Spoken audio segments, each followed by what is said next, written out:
लोकसभा में वित्त मंत्री निर्मला सीतारमण ने रिकॉर्ड 9वीं बार आम बजट पेश किया और इस दौरान कई चीजें सस्ती और कुछ चीजें महंगी हो गई। बजट में सबसे खास ये है कि इनकम टैक्स स्लैब में कोई बदलाव नहीं किया गया। पुरानी दरों पर ही इनकम पर टैक्स लगेगा। देखिए इसी पर ये रिपोर्ट।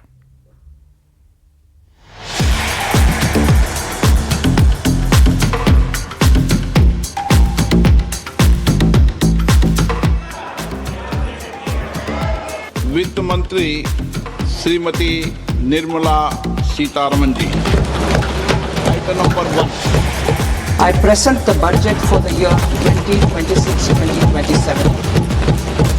बजट 2026-27 में सीमा शुल्क में बदलाव कर दवाइयों, मोबाइल, ईवी बैटरी और खेल सामान को सस्ता किया गया है, जबकि सिगरेट, विदेशी शराब, लग्जरी वस्तुएं और F&O ट्रेडिंग महंगी हो गई है। आपको बताते हैं क्या हुआ सस्ता।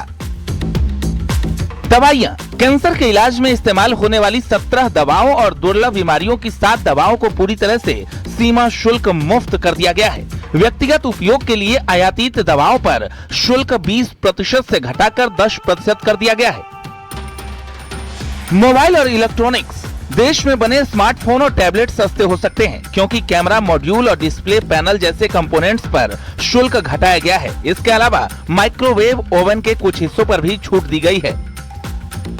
इलेक्ट्रिक वाहन, ईवी बैटरी और लिथियम आयन बैटरी निर्माण में उपयोग होने वाले कच्चे माल जैसे लिथियम कोबाल्ट पर सीमा शुल्क कम किया गया है। जूते और कपड़े।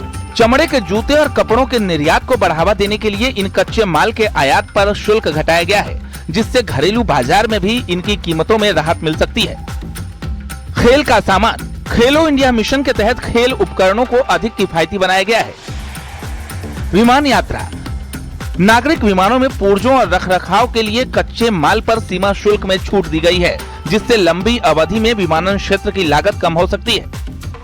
सोलर और सीएनजी। सरकार ने स्वच्छ ऊर्जा को बढ़ावा देने के लिए सोलर सिस्टम पर लगने वाले टैक्स को कम किया है। इसके साथ ही सीएनजी भी सस्ती हो सकती है। बजट 2026-27 में वित्त मंत्री निर्मला सीतारमण ने घरेलू विनिर्माण को बढ़ावा देने और आम जनता को राहत देने के लिए सीमा शुल्क में कई महत्वपूर्ण बदलाव किए हैं। वहीं कुछ चीजें महंगी भी हुई हैं। तंबाकू उत्पाद और सिगरेट। बजट में सिगरेट और पान मसाला पर नई एक्साइज ड्यूटी और सीन टैक्स लगाने का प्रस्ताव है, जिससे ये उत्पाद महंगे हो जाएंगे। विदेशी शराब। आयातित शराब पर लगने वाले शुल्कों में वृद्धि की गई है।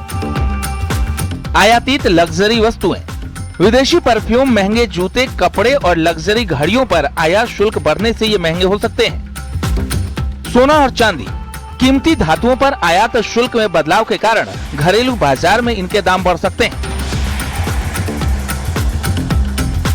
शेयर बाजार में निवेश।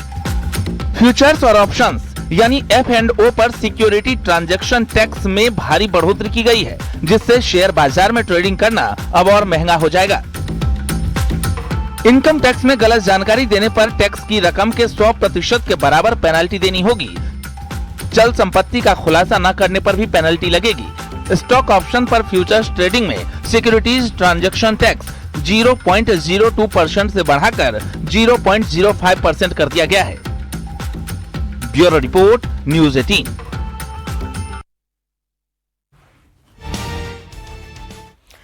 ऑपरेशन सिंदूर के बाद का यह पहला बजट है जिसमें सरकार ने साफ संकेत दिया है कि अब और मजबूत और तैयार हैं हम। रक्षा मंत्रालय को इस बार 7.8 यानी कि 7.8 लाख करोड़ रुपए का रिकॉर्ड बजट मिला, जो पिछले साल के मुकाबले 15% ज्यादा है, जिसे धुरंधर रक्षा बजट कहा जा रहा है। रिपोर्ट देखिए।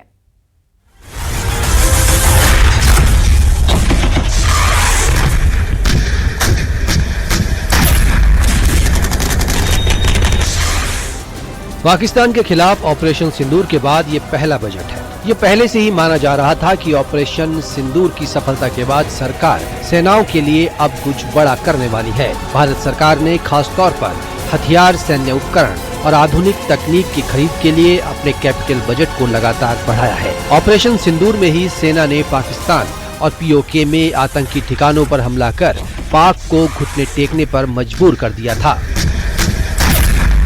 Defense aviation. I propose to exempt basic customs duty on components and parts required for the manufacture of civilian training and other aircrafts.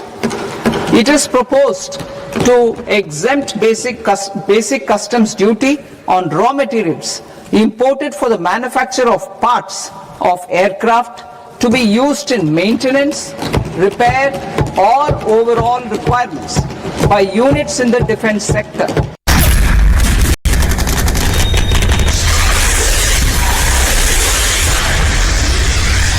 पिछले साल रक्षा मंत्रालय को बजट खर्च के लिए 5,67,000 करोड़ रुपए मिले थे। अब सरकार ने इसे और बढ़ा दिया है। रक्षा मंत्रालय को 7,80,000 करोड़ रुपए का बजट आवंटित किया गया है। कैपिटल आउटले बजट के तहत रक्षा बलों को आधुनिकीकरण के लिए 2,19,000 करोड़ रुपए मिलेंगे।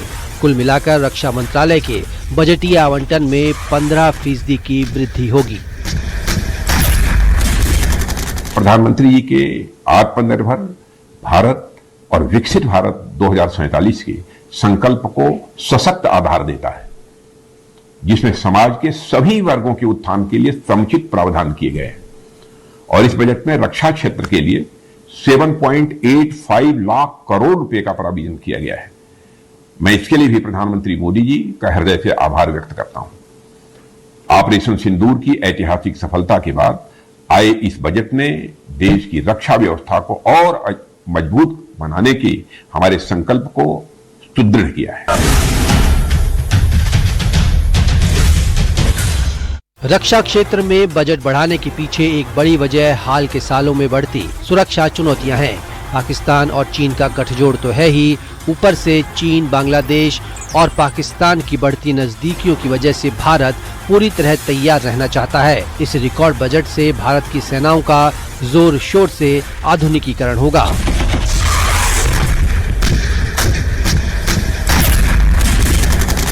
Bureau report, news 18। बड़ी खबर की T20 वर्ल्ड कप से जुड़ी बड़ी खबर यह है कि T20 वर्ल्ड कप से अब पाकिस्तान डर गया और इसीलिए उसने भारत के खिलाफ खेलने से इनकार कर दिया। भारत से मैच का बॉयकॉट अब पाकिस्तान करेगा। भारत के खिलाफ पाकिस्तान मैच इसका मतलब नहीं खेलेगा।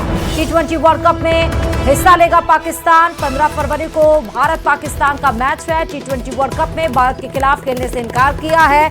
भारत के खिलाफ मैच नहीं खेलेगा। T20 में भारत से मैच का बहिष्कार पाकिस्तान करेगा। पाकिस्तान का वर्ल्ड कप में भारत से खेलने से इनकार, इस वक्त की बड़ी खबर आपको बता रहे हैं।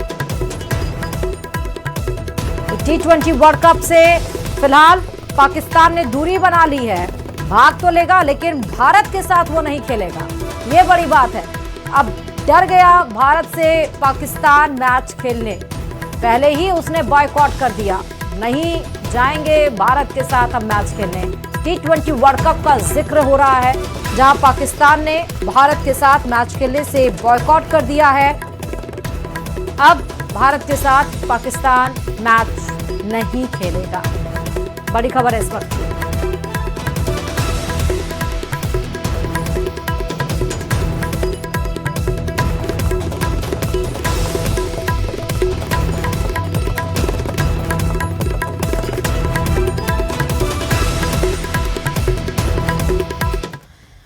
और चलिए साध्वी मौत केस से जुड़ी बड़ी खबर भी है। साध्वी प्रेम बाइसा के पिता से दूसरी बार पूछताछ हुई है। एसीबी बोरानाडा ऑफिस में यह पूछताछ हुई है। आईसीटी प्रमुख एसआईटी प्रमुख पूछताछ के दरमियान मौजूद नहीं। डीसीपी बोले पोस्टमार्टम में चोट के निशान नहीं मिले हैं। एफएसएल रिपोर्ट आने पर मामले का खुलासा होगा। इस वक्त की बड़ी खबर आपको बता रहे हैं।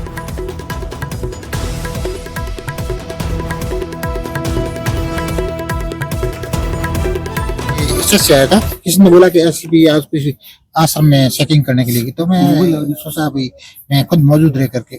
चाबी आपके पास है, किनके पास है? आश्रम की चाबी थी, एक लड़का यहाँ रहता था उसके पास थी। तो छोटा बच्चा है, इतना होशियार इतना है नहीं। मुझे ऐसा हाँ सुरेश, मुझे ठीक नहीं थोड़ा लगा तो मैं जल्दी जाऊँ, लेकिन वो पहले आश्रम थोड़ा खोल दिया था। चेकिंग सभा रखी गई है प्रयोग में। हाँ, कल समाधि पूजन है, शादी जगह पूजे संत उतारेंगे और फिर आगे का कार्यक्रम होगा। देखिए ऐसा है कि जब से ये घटना हुई है तब से हमारे कमिश्नर साहब और हमारी पूरी जो टीम है वो इस घटना को बहुत गंभीरता पूर्वक इसका अन्वेषण कर रही है। जितने भी आप लोगों के और जो आम जनता के दिमाग में जो सवाल हैं उन सबको समावेश करते हुए हम जो मृतका है उसका बैकग्राउंड, जो उनके पिता हैं उनका बैकग्राउंड, कोई दुश्मनी, कोई रंजिश, कोई मेडिकल नेग्लिजेंस, जितने भी इसमें एस्पेक्ट है हम उसको सारी तरीके से हम उसको देख रहे हैं। और उन सबका यहाँ पर आज अभी हमने पूरी बैठकर हमारी एसआईटी के साथ सीपी साहब के निर्देशानुसार और वो हमने आज समीक्षा करी है। आज दोबारा घटना स्थल का एफएसएल के द्वारा टीम का निरीक्षण किया गया। कुछ महत्वपूर्ण जो भी तथ्य थे वहां पे और उन सबका अभी विश्लेषण किया जा रहा है। और चलिए बीकानेर से इस वक्त की बड़ी खबर है। खाजूवाला रेप हत्याकांड मामले में बढ़ा आक्रोश। जी हां, पूर्व मंत्री गोविंद राम मेघवाल ने प्रदर्शन किया है। नाबालिग के साथ रेप और हत्या का विरोध किया जा रहा है। पीड़ित परिवार को न्याय दिलाने की मांग रखी गई है। एसडीएम और सीओ को 6 सूत्रीय मांगों का ज्ञापन सौंपा गया है।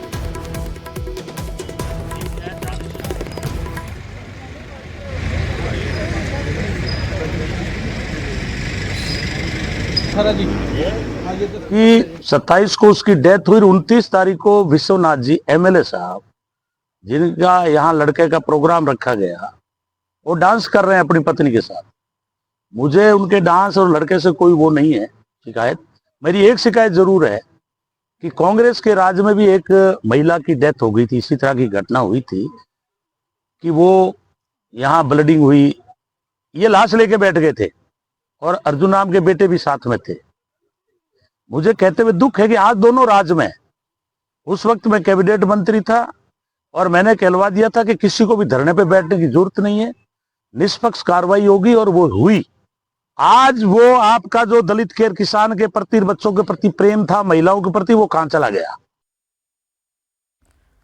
खबरों में आगे बढ़ते बता दें आपको कि अजमेर दौरे पर पहुंचे कृषि मंत्री किरोड़ीलाल मीणा ने एक बार फिर अपने बेबाक अंदाज से सबको चौंका दिया। उन्होंने साफ कहा कि भ्रष्टाचार और मिलावट के खिलाफ वे अपनी ही सरकार को आईना दिखाने से पीछे नहीं हटेंगे।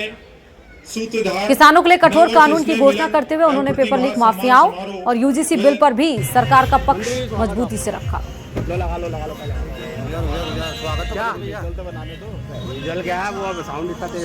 पिछली सरकार में 19 में से 17 पेपर लीक हुए थे, जिनका चाहे वो आरपीएससी का मामला हो, चाहे वो माध्यमिक शिक्षा बोर्ड के पेपर लीक का मामला हो, चाहे वो सबऑर्डिनेट वो जो परीक्षा बोर्ड है उसका मामला हो, सब जगह पेपर लीक हुए। और पिछली सरकार में उनको लेके हम आंदोलित रहे, हमने उनको उजागर किया, तो पिछली सरकार ने तो उसमें कोई कार्रवाई नहीं की, लेकिन भजनलाल सरकार ने करीबन 63 सब इंस्पेक्टर को जेल के शिक्षों में डाला।